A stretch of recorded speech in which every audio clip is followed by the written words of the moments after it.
नमस्कार दोस्तों, टीचर भी यूट्यूब चैनल में आपका एक बार फिर से बहुत बहुत स्वागत है। आपने अभी तक इस चैनल को सब्सक्राइब नहीं किए हैं तो लाल रंग का बटन दबाकर चैनल को सब्सक्राइब कर लें और बगल के घंटा बजा दें ताकि इस चैनल पर शिक्षक एवं शिक्षा से जुड़ी हर खबर और पत्र प्राप्त हो सके।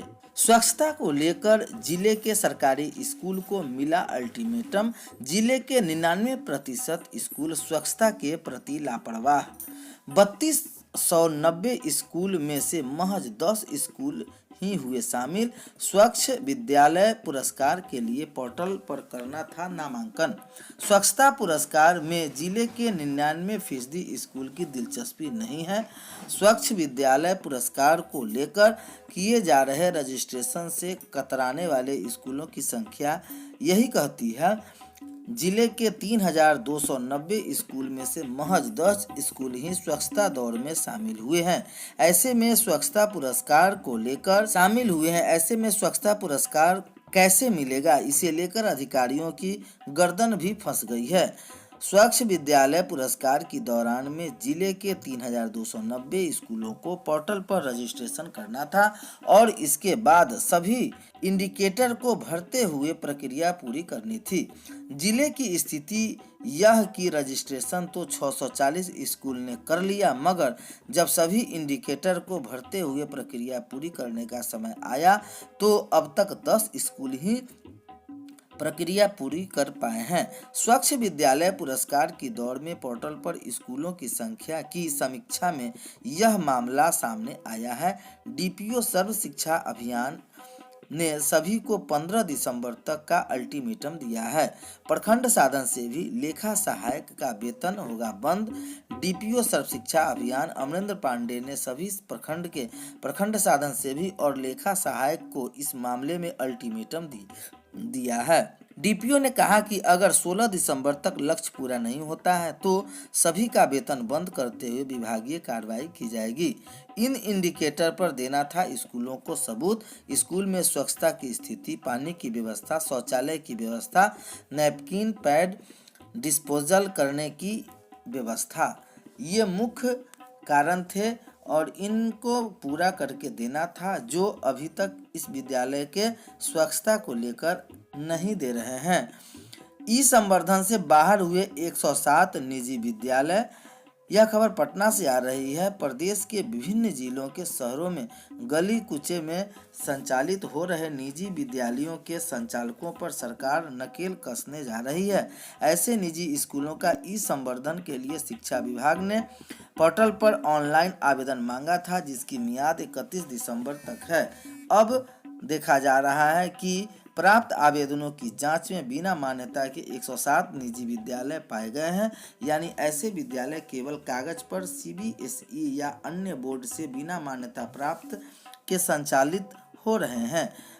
हालांकि जांच अभी जारी है, इसलिए अनुमान लगाया जा रहा है कि बिना मान्यता के निजी विद्यालयों की संख्या में और इजाफा संभव है।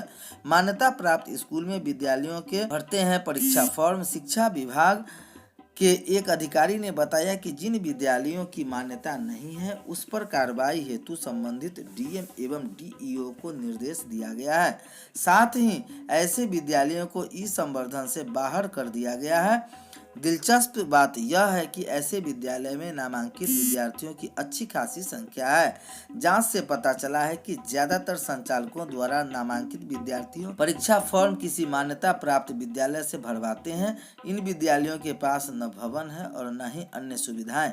ऐसे विद्यालयों की सर्वाधिक संख्या पटना जिले में 13 है। इसके अलावा गया में 8, जहानाबाद में 2, रोहतास में 8, मधेपुरा में 7, सहरसा में 7, पूर्णिया में 5, किशनगंज 9, दरभंगा 8, मुजफ्फरपुर 11, भागलपुर 9, पूर्वी चंपारण 7, पश्चिमी चंपारण 4, सारण 4, समस्तीपुर 3 और मुंगेर में 2, बांका में 1 विद्यालय पाया गया है। सोलर लाइट पर जगमगाएगी बिहार के गांवों की गलियां। बिहार के गांवों की गलियां अब सोलर लाइट से जगमगाएगी। मुख्यमंत्री नीतीश कुमार की महत्वाकांक्षा 7 निश्चय योजना पार्ट 2 के राज्य के गांवों में सोलर लाइट लगाने की तैयारी है। हाल ही राज्य मंत्रिमंडल ने इस योजना को स्वीकृति प्रदान कर दी है।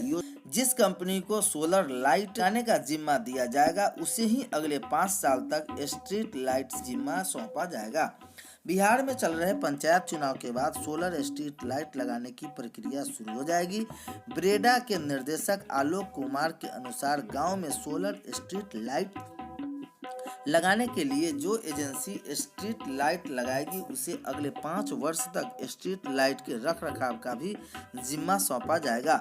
संबंधित कंपनी का चयन करने की प्रक्रिया ब्रेडा के द्वारा किया जाएगा। स्ट्रीट लाइट लगने से लेकर निरीक्षण तक का काम ब्रेडा के द्वारा किया जाएगा। योजना के तहत हर पंचायत में 150 स्ट्रीट लाइट लगाया जाना है। 12 वाट के सोलर स्ट्रीट लाइट ऐसे रहेंगे जिनके बिजली की भी बचत हो। बिहार में अब तक शहरों में ही स्ट्रीट लाइट लगाया गया है, लेकिन अब गांवों में सोलर आधारित स्ट्रीट लाइट लगाए जाएंगे।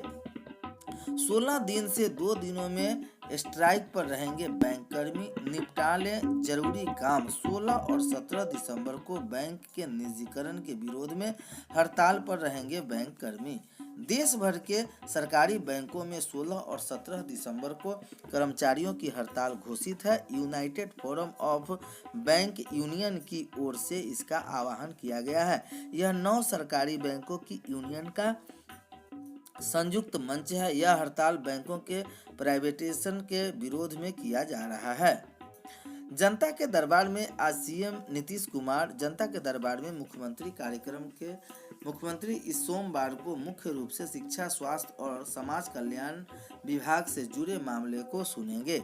महीने के दूसरे सोमवार के लिए तय अन्य विभाग में पिछड़ा और जाति अति पिछड़ा कल्याण, अनुसूचित जाति एवं जनजाति कल्याण, अल्पसंख्यक कल्याण, विज्ञान एवं प्रौद्योगिकी, सूचना प्रौद्योगिकी, कला संस्कृति और युवा, वित्त, श्रम संसाधन व सामान्य प्रशासन को लेकर सुनवाई करेंगे। हाई स्कूल और +2 शिक्षकों की नियुक्ति पर भी लग गया ग्रहण। इस माह 30,000 हाई स्कूल शिक्षकों की नियुक्ति की प्रक्रिया भी आरंभ होने के आसार नहीं। पंचायत चुनाव के चलते अक्टूबर में ही कर दी गई थी स्थगित। प्रारंभिक के काउंसलिंग के साथ ही इन शिक्षक पद के अभ्यर्थियों की नियुक्ति प्रक्रिया बढ़ सकती थी आगे। शिक्षा विभाग द्वारा शनिवार को प्रारंभिक शिक्षकों के नियोजन कार्यक्रम के तहत घोषित 14 से 22 दिसंबर तक की काउंसलिंग को तत्काल प्रभाव से स्थगित किए जाने के बाद अब राज्य के हाई स्कूल +2 शिक्षकों के 30,020 पदों की नियुक्ति कार्यक्रम पर भी ग्रहण लगता दिख रहा है। शिक्षा विभाग ने 22 अक्टूबर 2021 को पंचायत चुनाव के चलते छठे चरण के तहत माध्यमिक उच्च माध्यमिक विद्यालयों के शिक्षकों की नियुक्ति के लिए 29 जुलाई 2021 को जारी किया।